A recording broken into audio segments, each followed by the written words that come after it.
Let's go into our news of the week, which is brought to you by Eagle Mortgage. Eagle Mortgage has been in the business for well north of 30 years.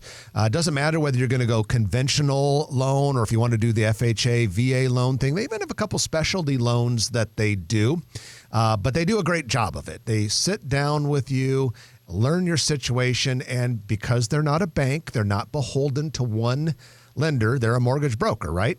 And so they'll shop the market, figure out which one's best for you, and do their best to get you in a place where you are ready to go choose a house and to finance the house. It is the biggest purchase that most people make. And so you want to have a company like Eagle Mortgage in your corner, in your back pocket, on your side, helping you when you go house hunting. And you can find them in person at 114th and Davenport or online at eaglemortgagecompany.com. And they're just good people.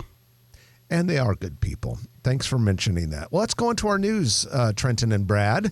And the first item I have for you is some good news. The library, the Central Library, which is under construction on the southwest corner of 72nd and Dodge, and has already reached 4 stories with the steel framing, has surpassed its fundraising goal. So this is the Omaha Public Library, City of Omaha, Heritage, a few other organizations involved in this. But at any rate, it has passed its fundraising goal of $158 million.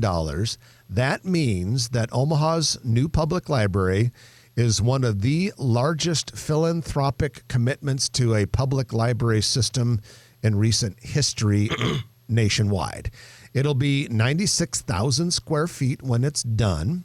And we want to just kind of give you an idea about how widespread the support is. That $158 million came from 282 entities, foundations, corporations, or individuals. The city of Omaha was one of them and put in $20 million. So it's coming along great. It's going to be an architectural landmark. Drove by it just this morning, coming to the studio, and it's awfully big. Yeah, that's what I was going to notice. I noticed this morning, too, on the way here, was it appears much larger in person than the renderings did. I would agree with that. No, I absolutely. And part of it, I think, is a 50-foot warehouse where they can pull any book or periodical within like 2 minutes. It's like some kind of like an Amazon technology or something like that, which will be kind of cool. But I think that's a huge undertaking, and it'll be beautiful for Omaha. But I wonder if part of that, Jeff, is because you don't see a lot of libraries going up in this country. Fair point in that people are not reading as many books as they used to. But I think there are a lot of libraries that are being developed because it's a new library. It's a different type. Yeah, people see them as community centers now. It's a place where people can have access to technology that they might not be able to afford to have in their house, especially when it comes to some of the more advanced things. They oftentimes have, the nice coffee shop in them. They're really becoming community centers. And due space, which is the library's replacing that spot, there'll probably be some remnants of their services. So as long as it gets used, and obviously it'll be fun to look at, but it's in the right location to be used. You can get there by any mode of transportation, I'm sure, and let's see how it goes. My guess is it'll be heavily used. I'm thinking it'll be one of those places that kind of becomes a living room for the city. I'll tell you what, the backyard or the outdoor living room, if you will, for the city are those 3 riverfront parks. I had reason to be downtown yesterday for a meeting, and I tried to, if the weather's nice, I always try to build in another hour if I have anything downtown because I like to take a walk and, partly to see all the Gromaha projects. And this is kind of one of the more interesting places to walk. So yesterday was that day for me, yesterday afternoon. But it was a later lunch. And by the time I got to walking, it was well into the mid-afternoon. Holy cow, it was busy down there. I mean, it's our new, if the library and the CHI Center and some places like that are our living rooms, those parks are basically our backyard. And it's, politics aside, it's kind of like a Disney World where there's people, the guests are taking care of it, the citizens are taking care of it, but also they have cleaning crews and there's people sweeping up cigarette butts and things like that. Well, speaking of politics, Mayor Jean Stothert announced this week that she will be running for an unprecedented fourth term. She was first elected in 2013, reelected in 17 and 21. And that announcement came this week, and she gave about a 15 to 20 minute campaign announcement speech in which she kind of highlighted a lot of the successes of her term. Given where Omaha is right now with growth and development, a lot of the things she mentioned were things we talk about on this show. And so we'll see who the challenges are and how the campaign goes. It's over a year away. The primary will be about a year from now. And the general election, if I remember the city elections correctly, will be June a year from now. So we have to get through God help us, the presidential election. And then after that, we can start focusing on the city mayoral election. I think Jean's going to be awfully tough to beat given the track record. Yeah, and she's been a great guest on this show and a great mayor. She's a friend. But what I really like about her style and her personality is she wants to be mayor. She wants to continue to be mayor. She's not going for higher office, and it fits her personality. And there's so many major projects that are, the streetcar and the tower downtown and more things to come. I don't have any complaints. Yeah, we try very hard not to be political on the show, and we don't officially endorse anyone, but I'll tell you, she's done a hell of a job. And Really and like I said, I think anyone who wants to take the job from her, I'm sure there'll be a handful, they're going to have to make a compelling argument because she's got quite a good track record. Well, let's go on to the other story I wanted to share with everyone this morning, and that is some recognition. Like if you listen to the mayor's speech, she talked about all of these projects and all these amazing things going on, and I have been thinking lately for the last year that Omaha's kind of coming into a golden era.